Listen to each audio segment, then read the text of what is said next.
Ямар их өв соёл, өв уламжлал, ёс зан заншил, үүх түүхтэй өөрийн гэсэн 21 аймаг болгоно өөрийн гэсэн онцлогтой ямар их одоо баялаг бахархам түүхтэй юм бэ, өв соёлтой юм бэ, өв уламжлалтай юм бэ гэдгийг одоо мэдрэх яг ийм гоё юм болд юм байна.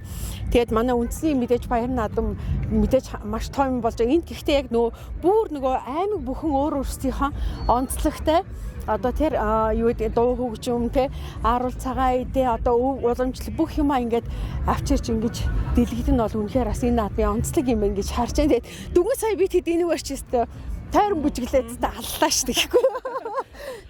За тэр гоё яа тийм байна. Энэ аялал жуулчлалын салбарт бол маш том одоо боломж авчрах ийм наадам юм байна. Дараа жилд энийг бүр өргөн цаар өрөө те бас л яг одоо үндэсний наадмын хэмжээ шиг те маш өндөр зохион байгуулалттай зохион байгуулад одоо зөвхөн гадаадын зуулчид төдийгүй монголчууд ч гэсэн ирж өөрсдийнхөө Монгол орныхоо 21 аймгийн өв уламжлал, ёс зан заншил те тэр өөр онцгой зүйлүүдтэй танилцах ийм ач холбогдолтой баяр идэм байна гэж бодоод өмнөх жилүүдэд ирдэг байж. За алгасгүй иржээ л гэж одоо яж байна.